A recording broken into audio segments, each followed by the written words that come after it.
ನಾನು ಕ್ರಾಸಿಂಗ್ ಬಗ್ಗೆ ಹೇಳಿದ್ನಲ್ವ, ಕ್ರಾಸಿಂಗ್ ಪಕ್ಕಾ ಆಗಬೇಕು. ಈ ಹುಂಜ ಏನೈತಲ್ಲ, ಈ ಹುಂಜ ಫುಲ್ ಫೈಟರ್ ಕೋಳಿ, ಭಾರಿ ಫಾಸ್ಟ್ ಐತೆ. ಫೈಟ್ ಅಂತೂ ಮನ್ನಗಂಡೇ ಮಾಡುತ್ತಿದೆ. ಹಂಗಾಗಿ ಇದನ್ನು 6,000 ಕೊಟ್ಟು ನಾನು ಖರೀದಿ ಮಾಡಿದ್ದೀನಿ. ಫೈಟರ್ ಕೋಳಿ ನಾನು ಕ್ರಾಸಿಂಗ್ ಮಾಡಿಸ್ಬೇಕಂತೇಳಿ ನನ್ನ ಕೋಳಿಲಿ. ಆದರೆ ಕ್ರಾಸಿಂಗ್ ಮಾಡಿಸ್ಬೇಕು, ಪಕ್ಕಾ ಬರಬೇಕು, ಪಕ್ಕಾ ಇದೇ ಬ್ರೀಡು ಸೇಮ್ ಇದೇ ಥರ ಹಂಗೆ ಇರಬೇಕು ಅಂತಂದರೆ ಏನು ಮಾಡಬೇಕಪ್ಪ ಅಂದ್ರೆ ಇದೇ ತಳಿಯ ಕೋಳಿ ಮತ್ತು ಈ ಹುಂಜವನ್ನು ಆಡಿಸಿದ್ರೆ ಪಕ್ಕಾ ಬ್ರೀಡ್ ಬರುತ್ತೆ, ಪಕ್ಕಾ ಕ್ರಾಸಿಂಗ್ ಕೂಡ ಆಗುತ್ತೆ. ನಮ್ಮ ತಲ್ಲಿ ಪಕ್ಕಾ ತಳಿಯ ಇದೇ ತಳಿಯ ಕೋಳಿ ತರೋಕ್ಕೆ ಭಾಳ ಕಾಸ್ಟ್ಲಿ ಆಯಿತು. ಇದು 6,000 ಬಿದ್ದಿರೋದ್ರಿಂದ ಅದು ಕೂಡ ಒಂದು ಈಗ 4-5 ರೂಪಾಯಿ ಬೀಳ್ತಿತ್ತು. ಹಂಗಾಗಿ ಅಮೌಂಟ್ ಇರಲಾರ್ದೆ ನಾನು ಈ ಒಂದೇ ಹುಂಜನ್ನು ತೊಗೊಂಡಿದ್ದೀನಿ. ಇದನ್ನು ತಂದು ನನ್ನ ಸೆಡ್ಡಲ್ಲಿರುವ ಅಥವಾ ನನ್ನ ಫಾರಮ್ದಲ್ಲಿರುವಂಥ ಕೋಳಿಗಳಿಗೆ ಇದನ್ನು ಕ್ರಾಸಿಂಗ್ ಮಾಡಿ ಬ್ರೀಡನ್ನು ಅಥವಾ ನಾನು ಮರಿನ ಮಾಡ್ಕೋಬೇಕಂತೇಳಿ ತೊಗೊಂಬಂದಿರೋದು.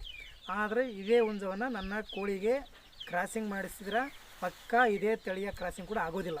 ಏನು ಮಾಡ್ಬೇಕಪ್ಪ ಅಂತಂದ್ರೆ ಇದೇ ತಳಿಯ ಕ್ರಾಸಿಂಗ್ ಮಾಡಿರುವಂಥ ಮರಿಗಳು ಇರ್ತಾವಲ್ಲ, ಅದೇ ಮರಿಗಳಿಗೆ ಕ್ರಾಸಿಂಗ್ ಮಾಡಿಸಿದ್ರೆ ಇನ್ನೂ ಕೂಡ ನಿಕ್ಕಾಗ್ತದೆ. ಆ ಮರಿಗಳು ಕೂಡ ನಿಮ್ಗೆ ತೋರಿಸ್ತೀನಿ. ಓಕೆ ನೋಡಿ, ಇಲ್ಲಿ ಇದೇ ಮರಿ, ಇದಕ್ಕೆ ಕ್ರಾಸಿಂಗ್ ಮಾಡಿರೋಂಥ ಮರಿ ಇದು ಸೇಮ್ ಬಿಟ್ಟು ಇದ್ರಂಗೆ ಇದೆ. ಇದು ಕೂಡ ತುಂಬ ವೇಟ್ ಇದೆ. ಇದು ಮರಿ ಕೂಡ ವೇಟ್ ಇದೆ. ಸೇಮ್ ಹೋಲಿಕೆ ಕೂಡ ಸೇಮ್ ಇದೆ. ಇದೇ ಥರ ಶೈಲಿ ಕೂಡ ಸೇಮ್ ಇದೆ. ಮರಿ ಸಣ್ಣದಿರೋದ್ರಿಂದ ಅದರದ್ದು ಸ್ವಭಾವಗಳ ಗುಣಲಕ್ಷಣಗಳು ಕಾಣ್ತಾ ಇಲ್ಲ. ದೊಡ್ಡದಾಗಿಲ್ಲ, ಸೇಮ್ ಇದರಂಗೆ ಅದು ಇಟ್ಟಾಗುತ್ತೆ. ಆದರೆ ಇದೇ ಹುಂಜವನ್ನು ಇದಕ್ಕೆ ಕ್ರಾಸಿಂಗ್ ಮಾಡಿಸ್ಬೇಕು. ದೊಡ್ಡದಾದ್ಮೇಲೆ ಆಯ್ತು ಅಂದ್ರೆ ಇದಕ್ಕೆ ಕ್ರಾಸಿಂಗ್ ಮಾಡಿಸಿದ್ರೆ ಪಕ್ಕ ಬರುತ್ತೆ. ಇದೇ ಹುಂಜವನ್ನು ನಾವೇನು ಮಾಡ್ಬೇಕಪ್ಪ ಅಂದ್ರೆ ಇದಕ್ಕೆ ಕ್ರಾಸಿಂಗ್ ಮಾಡಿರ್ತೀವಲ್ಲ, ಇದಕ್ಕೆ ಮರಿ ಬಂದಿರ್ತಾವೆ, ಅದೇ ಮರಿಗಳಿಗೆ ಕೂಡ ಇದೇ ಹುಂಜವನ್ನು ಮತ್ತೆ ಹೊಳ್ಳಿ ಕ್ರಾಸಿಂಗ್ ಮಾಡಿಸ್ಬೇಕು. ಆವಾಗ ನಿಕ್ಕ ಬರುತ್ತೆ. ಒಂದೊಂದು ಏನು ಮಾಡಿರ್ತಾರೆ, ಹುಂಜ ಇರಲಾರ್ದೆ ಮೊಟ್ಟೆ ಇಡ್ತವೆ ಕೋಳಿಗಳು ಕೂಡ, ಅದನ್ನು ಮರಿಗಳು ಆಗೋದಿಲ್ಲ. ಅವು ಕ್ವಶನ್ ಒಬ್ರು ಹಂಗೆ ಕೇಳಿದ್ರು, ಹುಂಜ ಇರಲಾರ್ದೆ ಮೊಟ್ಟೆ ಇಡ್ತೈತೆ ಕೋಳಿ, ಆದರೆ ಮರಿ ಆಗುತ್ತಾ ಅಂತ. ಮರಿ ಆಗೋದಿಲ್ಲ. ಇದರಲ್ಲಿ ಸೆಡ್ನಲ್ಲಿ ಕೂಡ ಬೇರೆ ಬೇರೆ ಹುಂಜಗಳು ಇರಬಾರ್ದು.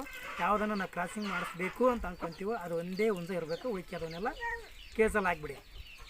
ಹಾಕಿದರೆ ಇದು ಒಂದು ಸಿಂಗಲ್ ಆಗಿಬಿಟ್ರೆ ಕೋಳಿಯಲ್ಲಿ ಈಗ ಸಿಂಗಲ್ ಐತೆ, ಇದು ಕೂಡ ಸಿಂಗಲ್ ಐತಿ ಮಾಡೋಕೆ ಒಂದು ಕೋಳಿಯಲ್ಲಿ ಬಿಟ್ಟಿದ್ದೀನಿ. ಹೀಗೆ ಒಂದೇ ಹುಂಜವನ್ನು ಕೋಳಿಯಲ್ಲಿ ಬಿಟ್ಟು 2ರಿಂದ 3 ತಲೆಮಾರುಗಳವರೆಗೆ ಅದೇ ಮರಿಗಳಿಗೆ ಒಳ್ಳಿ ಕ್ರಾಸಿಂಗ್ ಮಾಡಿಸೋದ್ರಿಂದ ಪಕ್ಕಾ ಬ್ರೀಡನ್ನು ತೆಗೆದುಕೊಳ್ಬೋದು. ಪಕ್ಕಾ ಕ್ರಾಸಿಂಗ್ ಕೂಡ ಆಗುತ್ತೆ ಹೇಳಿದ್ರೆ ಕೇಳ್ಬೋದು.